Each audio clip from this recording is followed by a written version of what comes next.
बिस्मिल्लाहिर्रहमानिर्रहीम।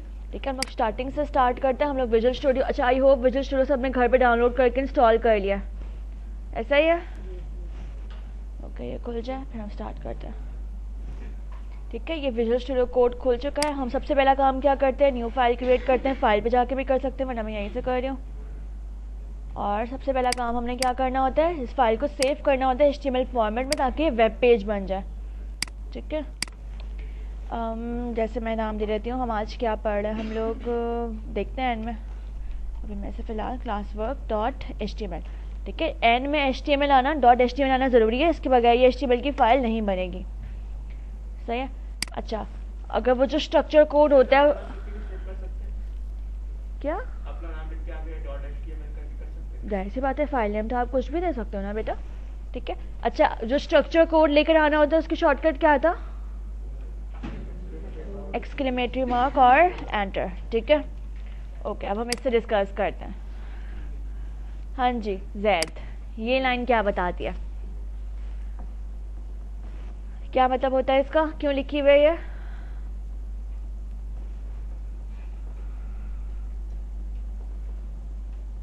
किसी को पता है, बताओ कौन सा वर्जन है ये?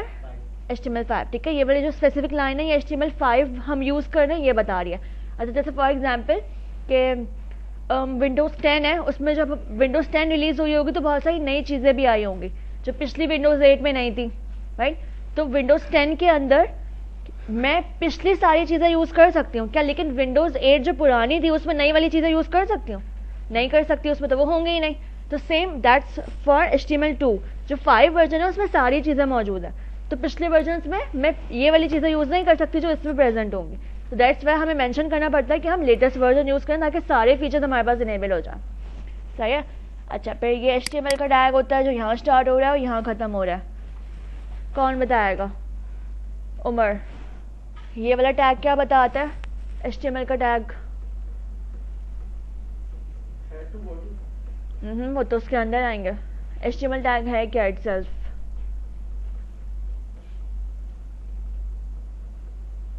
शयान, एग्जैक्टली हम ये बता रहे होते हैं कि यहाँ से हमारा एक्चुअल वेब पेज स्टार्ट हो रहा है और यहाँ पे ख़त्म हो रहा है। तो हमारा जितना भी काम हमने HTML में लिखना है, कोड लिखना है, वो सब क्या आएगा, इन HTML के अंदर आएगा। HTML के अंदर डायरेक्टली सिर्फ दो चीज़ें आ सकती हैं, कौन कौन सी, एक हेड और एक बॉडी। इन दोनों के बीच में यहाँ पे मैं कुछ और नहीं लिख सकती, इस HTML के अंदर भी मैं कुछ और नहीं लिख सकती। जितनी भी चीज़ें आएंगी वो कहाँ आएंगी, या तो हेड के अंदर आएंगे तो फिर बॉडी के अंदर। हेड के अंदर मैं दोबारा बता दूँ क्या क्या चीज़ें आती थी, हेड के अंदर से वो चीज़ें आती थी जो हमारा इन्फॉर्मेशन होती है वेब पेज के बारे में। ये सब चीज़ें ब्राउजर पे नज़र नहीं आती सिवाय टाइटल टैग के। ये भी क्या होता है, टैब का टाइटल होता है, डायरेक्टली हमारे वेब पेज का पार्ट नहीं होता, राइट? इसे हम कह देते हैं क्लास वर्क। और जितने भी टैग्स हम लोगों ने पढ़े थे वो सब हमने कहाँ लिखे थे, बॉडी में लिखे थे। कौन कौन से पढ़े थे, हेडिंग के टैग्स पढ़े थे। कहाँ से कहाँ तक होती हैं हेडिंग्स? H1 से H6 तक होती है। ठीक है, सबसे जो बिगेस्ट और लार्जेस्ट हेडिंग होती है वो H6 होती है, H1 होती है, H1 होती है। ठीक है, उसके बाद हमने पैराग्राफ के लिए एक टैग पढ़ा था। पैराग्राफ के लिए कौन सा टैग था, P टैग था। सही है। बोल्ड के लिए इटैलिक और underline U। Perfect guys, you are going good, very good match. ठीक है, ये सब हम लोगों ने पढ़ लेते। ब्रेक हम थोड़ी देर में देखते हैं। हमें जो है डमी टेक्स्ट चाहिए तो मैं सिंपली क्या लिखूंगी, लॉरियम लिखूंगी। और आज बोल्ड इटैलिक हो गया था, स्मॉल करके देखते हैं। जैसे इसको मैं जो हूँ कट करती हूँ, यहाँ पे मैं स्मॉल का टैग लगाती हूँ और पेस्ट कर देती हूँ। और कौन सा है, पहले इसी को देखते हैं। ठीक है, अब मैं अगर हमारा वेब पेज देखूँ तो ये डबल क्लिक करने पे कहाँ पे खुलता है, VS कोड पे खुलता है जो ऑलरेडी खुला। अगर मुझे ब्राउज़र पे खोलना हो तो मुझे क्या करना पड़ता है, राइट क्लिक करना पड़ता है, open with Chrome.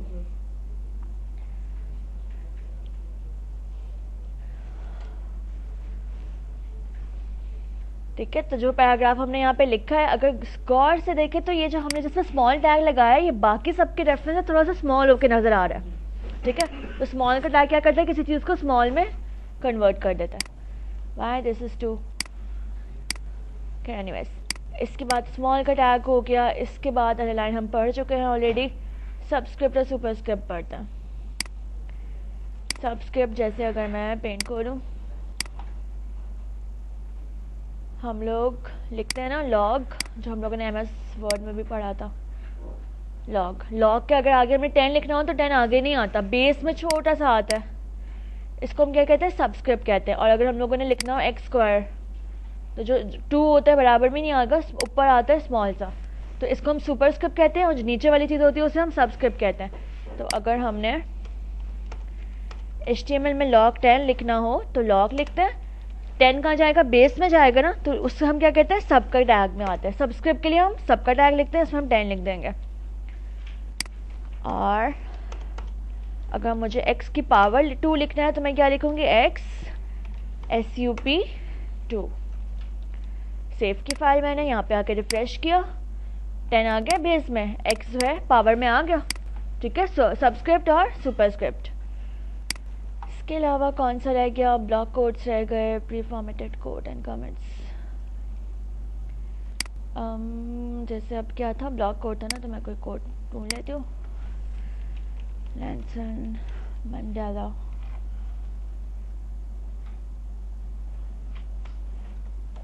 Mandela codes.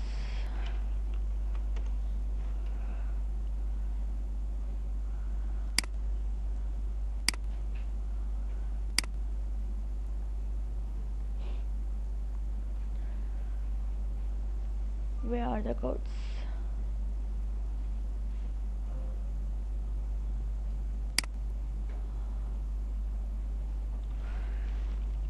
बल्कि मैं पूरी कॉपी कर लेती हूँ।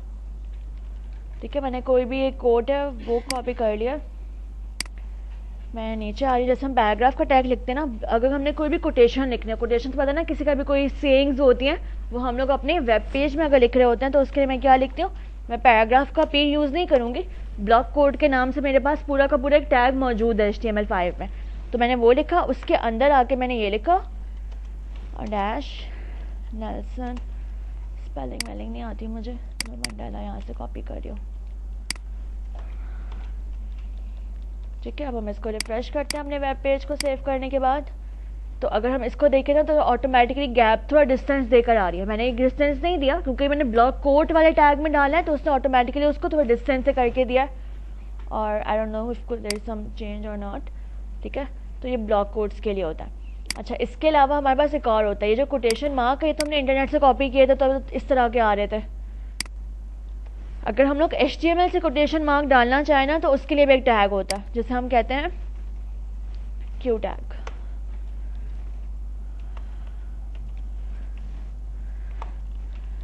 यहाँ पे अगर मैं डालूं, ये स्टार्ट यहाँ हो रहा है कोटेशन मार्क, यहाँ पे कोटेशन खत्म हो रहा है। ठीक है, ब्लॉक कोड तो था पूरी की पूरी कोटेशन डालने के लिए, ये जो लेकिन जो सिंबल था ना कोटेशन का, जो डबल इन्वर्ट कॉमास आ रहे होते हैं, उसके लिए हम लोग स्मॉल जो क्यू होता है वो वाला टैग यूज़ करते हैं।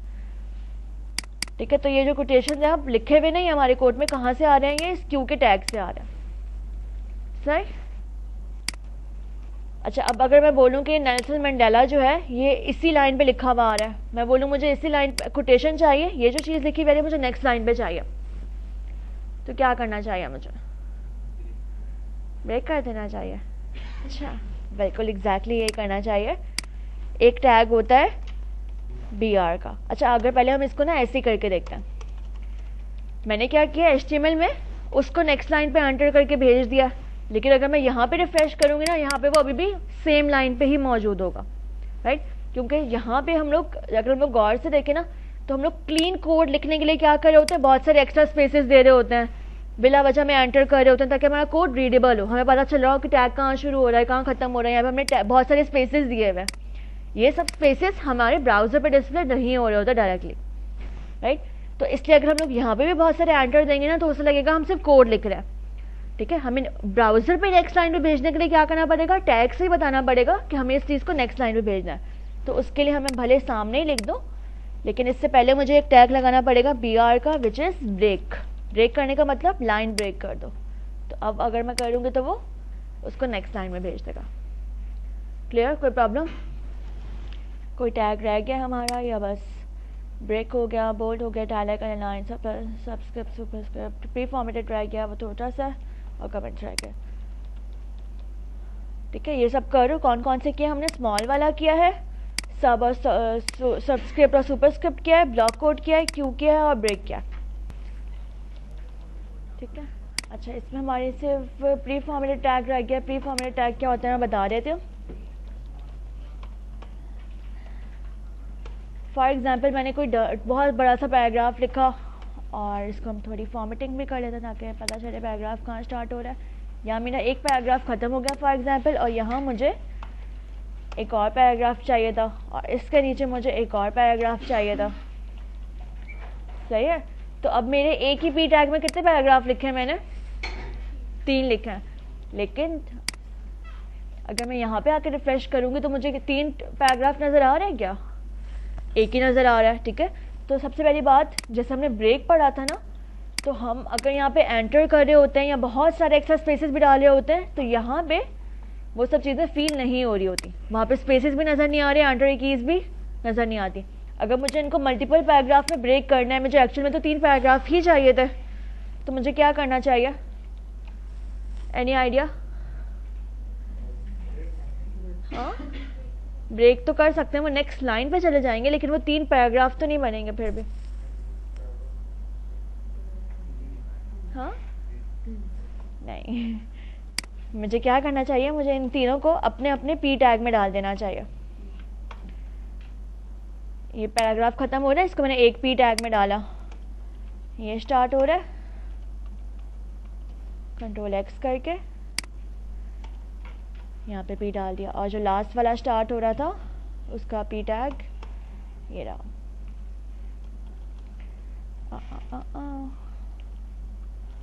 ठीक है। तो अगर 3 पैराग्राफ मुझे इनको बनाना है तो मुझे क्या करना पड़ेगा? हर पैराग्राफ को अपने अपने पी टैग में डालना पड़ेगा।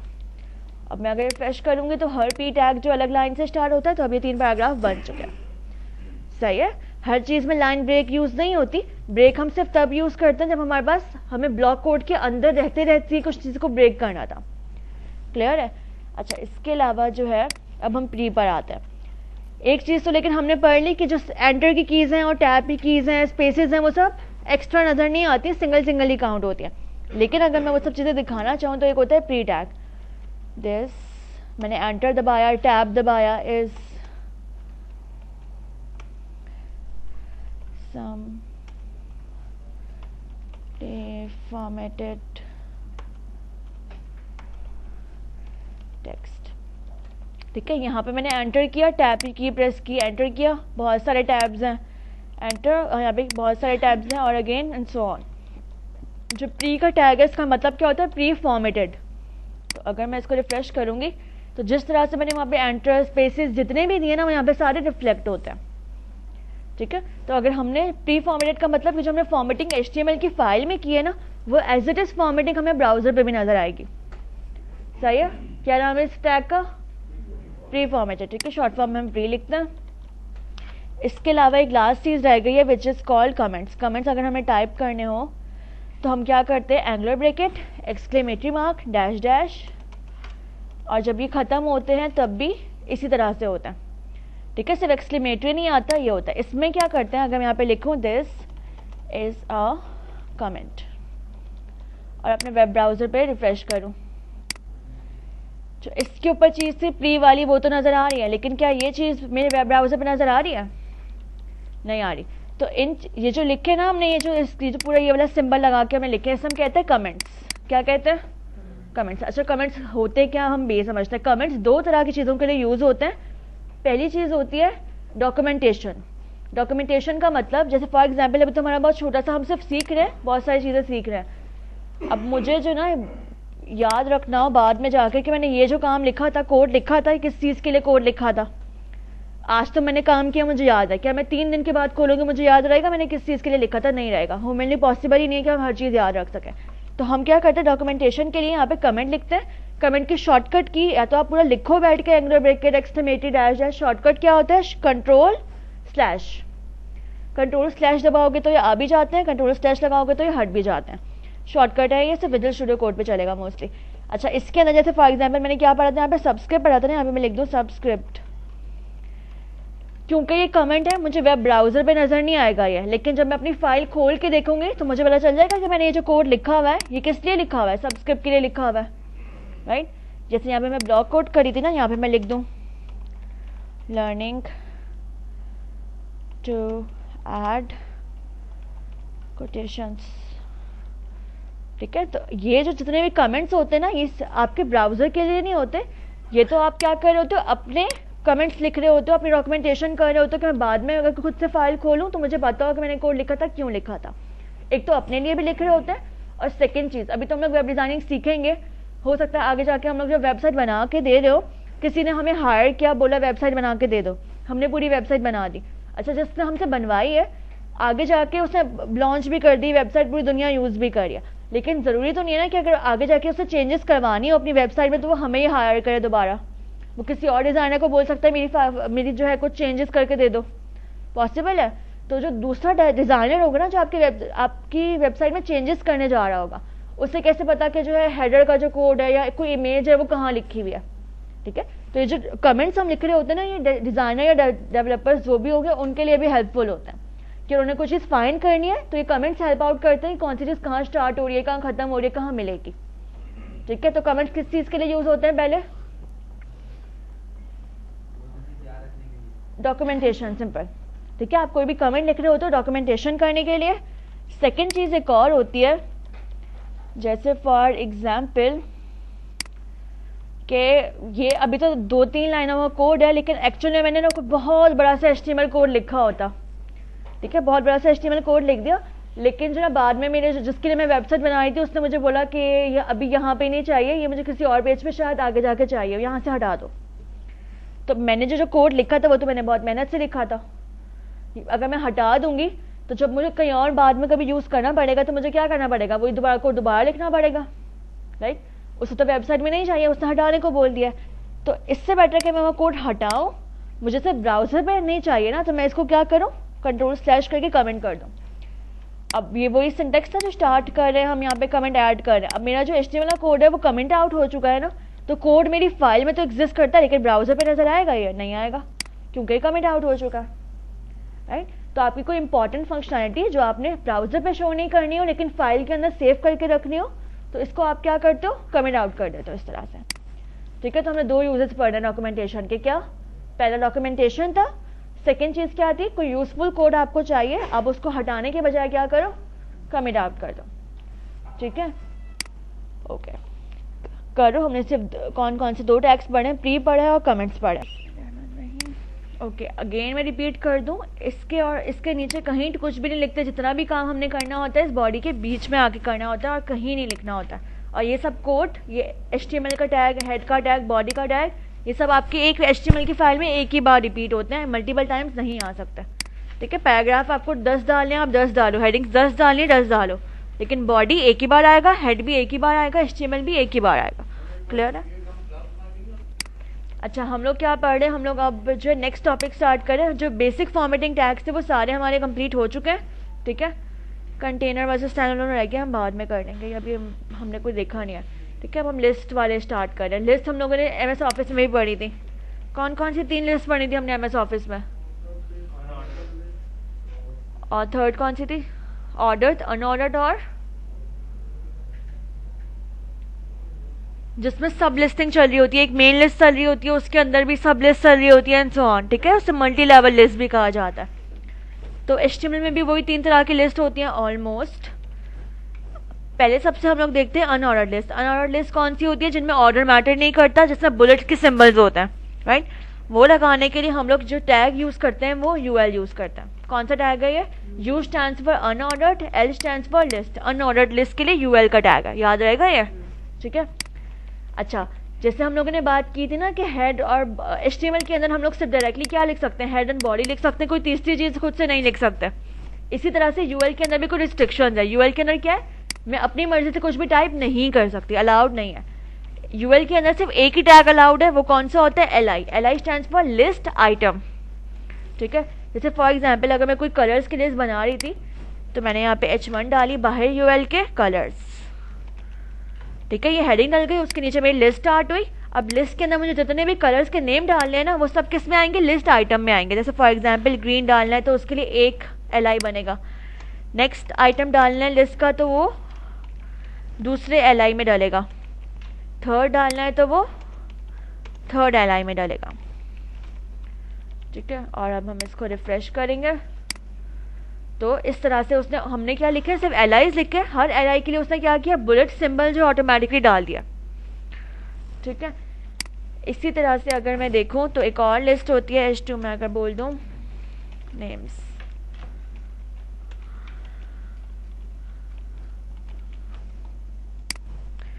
Ordered list. ऑर्डर्ड लिस्ट कौन सी होती थी, इसमें नंबरिंग्स होती हैं, बुलेट सिंबल्स नहीं होते, नंबर्स होते हैं। उसके लिए हम लोग लिखते हैं OL, O stands for ordered, L stands for list, ordered list. और इसके अंदर भी हर जो लिस्ट का एलिमेंट होगा वो किसके अंदर आता है, लिस्ट आइटम के अंदर ही आता है। जैसे मैं कह देती हूँ Z, जैसे मैं लिस्ट आइटम में डाल देती हूँ अंशरा, जैसे मैं लिस्ट आइटम में डाल देती हूँ शयान। ये स्पेलिंग है ना शयान की, आई होप सो। ठीक है, अब हम इसको रिफ्रेश करेंगे, क्योंकि ये जो बने हैं किसके अंदर बने हैं, OL के अंदर डाले हैं, तो उसने ऑटोमेटिकली नंबर डाल दिया। अगर मैंने UL के अंदर अनऑर्डर्ड के अंदर डाला था तो उसने बुलेट सिंबल्स डाल दिया। ठीक है, करो कंप्लीट ये दोनों। सबसे पहले हम कॉमन मिस्टेक्स देखेंगे, तो सबने की हुई है। सबने क्या किया हुआ है, अगर कलर्स के नाम लिखने हैं तो UL लिख के यहाँ पे क्या लिखा है, ग्रीन लिखा है। फिर दूसरा UL लिख के क्या लिखा है, ब्लू लिखा है। दिस इज रॉन्ग, गौर से सुन लो क्या करना था। हमने अगर लिस्ट स्टार्ट करनी है तो यहाँ स्टार्ट हुई, यहाँ पे ख़त्म हुई, उसके अंदर जितने भी एलिमेंट्स हैं हर एलिमेंट अलग अलग LI के अंदर आएगा। क्लियर है सबको? प्लीज़ अब दोबारा ये वाली गलती नहीं करना। OL में भी सेम केस है। ठीक है, सिर्फ बाहर के टैग चेंज हो रहे हैं, UL and OL। U stands for unordered list, OL stands for ordered list, बाकी अंदर लिस्ट आइटम सेम है दोनों के। ठीक है, अच्छा इसमें थर्ड तरह की भी लिस्ट होती है। मैं इसे H1 ऊपर कौन से यूज़ किया मैंने, दोनों, एक को H2 कर दिया, एक को H1 कर दिया, वाई, इसको भी H1। एक होती है इसमें डेफिनेशन लिस्ट। ठीक है, HTML में थर्ड तरह की भी लिस्ट होती है। क्या नाम होता है इसका, डेफिनेशन लिस्ट होता है। इसमें इसका जो टैग होता है DL stands for definition list. इस तरह से स्टार्ट और एंड होती है, सही है। अच्छा, डेफिनेशन का अगर हम लोग देखें ना, जैसे फॉर एग्जांपल अगर मैं कोई भी डेफिनेशन सर्च करूं, सर्च करनी आती है ना डेफिनेशन गूगल पे, हम लिखते हैं डिफाइन, जैसे फॉर एग्जांपल नाउन, कोई भी कीवर्ड लिख दोगे आप अंग्रेजी का, वो आपको उसकी डेफिनेशन खोल देगा गूगल। तो डेफिनेशन के दो पार्ट्स होते हैं, उसकी हेडिंग होती है कि किस चीज़ की डेफिनेशन है, और एक उसकी डेफिनेशन इटसेल्फ होती है। तो जिसकी हेडिंग है मैं कॉपी कर रही हूँ। डेफिनेशन लिस्ट के अंदर भी ना पेयर्स में आता है। पहले सबसे हम बताते हैं क्या डेफिनेशन का टाइटल क्या है, DT डेफिनेशन टाइटल, मैंने पेस्ट कर दिया। और इसकी जो डेफिनेशन होती है वो DD के अंदर आती है, विच इज डेफिनेशन डिस्क्रिप्शन। ठीक है, स्टार्ट किससे हुई थी, डेफिनेशन लिस्ट से, खत्म डेफिनेशन लिस्ट के ऊपर हुई, डेफिनेशन टाइटल और डेफिनेशन डिस्क्रिप्शन। अब जिसकी पूरी डेफिनेशन है वो मैं एज इट इज कॉपी कर रही हूँ और DD के अंदर आके पेस्ट कर रही हूँ। ठीक है, क्योंकि ये लिस्ट है तो सिर्फ एक ही डेफिनेशन तो आएगी नहीं, मल्टीपल डेफिनेशन आएंगी। तो मैंने एंटर किया। सेकेंड अगर डेफिनेशन बनानी है तो मैं क्या करूँगी, अगेन उसका टाइटल आएगा, जैसे एडजेक्टिव फॉर एग्जाम्पल। ये मैंने क्या किया, डेफिनेशन टाइटल में पेस्ट किया। और इसकी जो डिस्क्रिप्शन होगी वो कौन से टैग में आएगी, DD stands for what it stands for definition description. Perfect. ठीक है, और इसको मैं आके इसके बीच में आके पेस्ट कर देता हूँ। अपना ब्राउज़र रिफ्रेश करते हैं सेव करने के बाद। ठीक है, तो ये इस तरह से आ रही है इसकी डेफिनेशन और ये इसका डिस्क्रिप्शन, ये इसकी टाइटल और ये इसका डिस्क्रिप्शन। आप पूरी की पूरी लिस्ट बना सकते हो मल्टीपल डेफिनेशंस की। करो कंप्लीट ये।